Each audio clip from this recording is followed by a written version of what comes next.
Welcome to the AC 24/7 Top Story Countdown. We'll guide you through the biggest news of the day. Our focus, advocating our rights, advocating health, and advocating Earth. Here's our pick for number 4. New school year, new expenses. Parents are shelling out more cash in 2023 to send their kids back to class.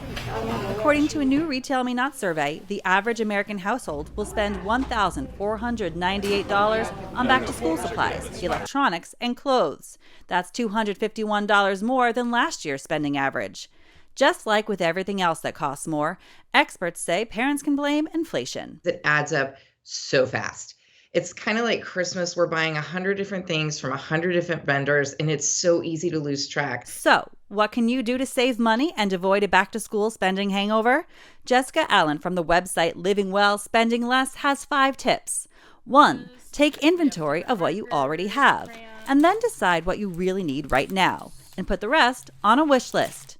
2. Set a budget, and then involve your kids with the shopping. The easiest way to do this is to give them the cash. This is a life skill. The budgeting is a life skill, and actually paying for items at the counter and interacting with the service staff. 3. Buy in bulk and split the cost with other parents, neighbors, or friends. 4. Stretch those electronics a bit longer instead of splurging on new ones. Look into items that you can swap or pass down. Is there a graduated senior who no longer needs that graphing calculator? And finally, wait for the shopping rush to pass. Wait until your children get into their classes and see what the teacher is actually asking for. For Consumer Watch, I'm Amanda Sansoni.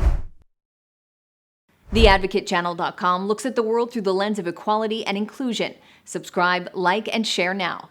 AC 24/7's Top Story Countdown continues with our producer's pick for number 3.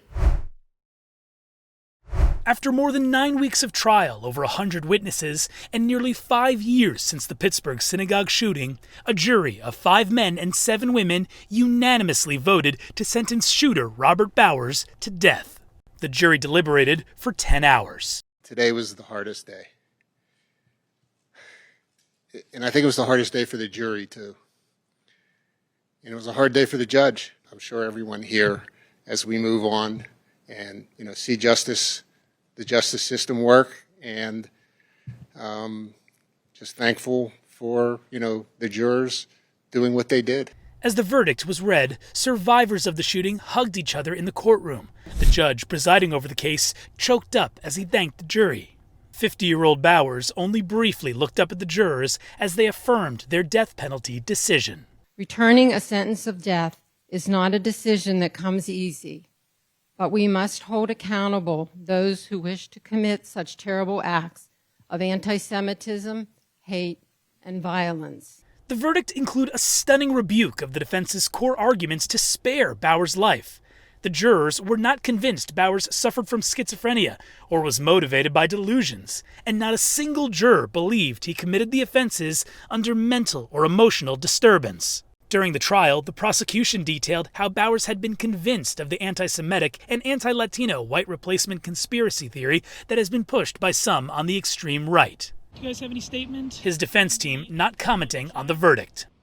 In contrast, the jurors unanimously agreed with federal prosecutors. The killing of 11 Jewish worshippers was premeditated, motivated by his hatred of Jews, and the jury found Bowers had no remorse for the attack. When people who espouse white supremacist, anti-Semitic, and bigoted views pick up weapons and use them to kill or to try to kill people because of their faith, our office and our partners in law enforcement will hold them accountable to the fullest extent of the law each and every time. Like the Advocate Channel on Facebook for the best way to get updates on stories that advocate for equality, justice, our rights, and more. AC 24/7 continues with today's top 2 pick. The indictment includes some startling details about the alleged willingness of Trump's co-conspirators to foment violence. In a meeting on January 4th, one of former President Trump's senior advisors told co-conspirator number 2, John Eastman, his plan to undermine the Democratic election would, quote, cause riots in the streets. The indictment says that Eastman, quote, responded that there had previously been points in the nation's history where violence was necessary to protect the republic, unquote. And former Justice Department official Jeffrey Clark, co-conspirator number 4, expressed a similar sentiment in a meeting on January 3rd, when he was told by a deputy White House counsel there would be, quote, riots in every major city if Trump didn't leave office. According to the indictment, Clark responded, quote, well, that's why there's an Insurrection Act, unquote, a reference to the 1807 law empowering the president to use the military to suppress any civil disorder. The indictment mentions how Trump and 2 co-conspirators spoke at the Save America rally in Washington, D.C. a few hours before the official counting of electoral votes at the Capitol. Rudy Giuliani riling up the crowd. Let's have trial by combat.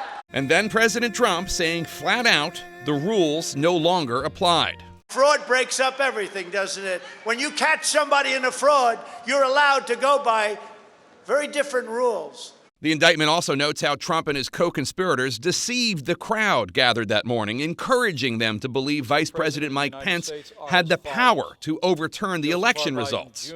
All we are demanding of Vice President Pence is this afternoon at 1 o'clock, he let the legislatures of the state look into this so we get to the bottom of it. I hope Mike is going to do the right thing. I hope so.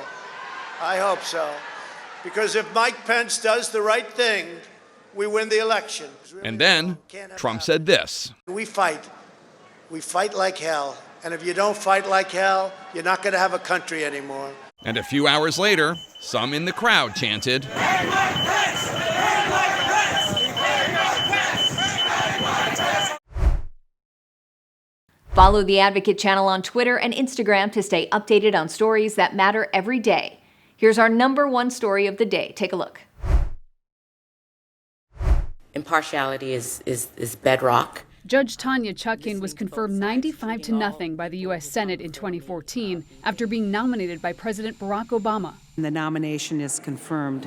For nearly a decade, she's served as one of about 24 judges at the federal trial court in Washington, D.C. The ideal judge has always been for me one who is open-minded, fair, and prepared.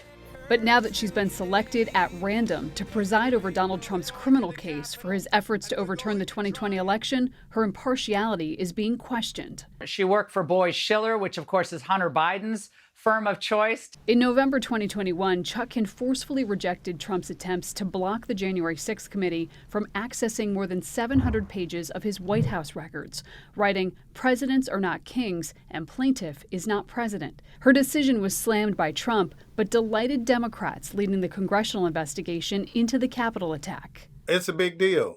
We have a lot of information we've requested. Judge Chutkan has also overseen dozens of criminal cases against Capitol rioters, and in the process implicated Trump on several occasions, telling one rioter during sentencing that he did not go to the United States Capitol out of any love for our country. He went for one man.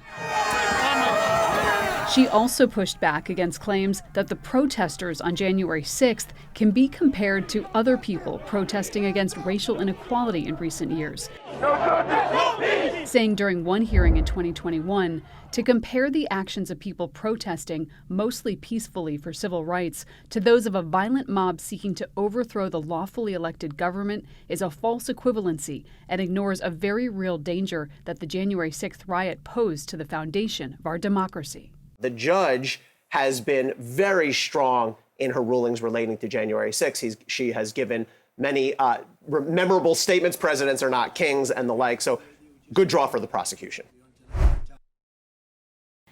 Thanks for watching the Advocate Channel's top stories. We're on Facebook, Twitter, TikTok, and YouTube. Follow, like, and share, or check out advocatechannel.com for even more stories that advocate for you.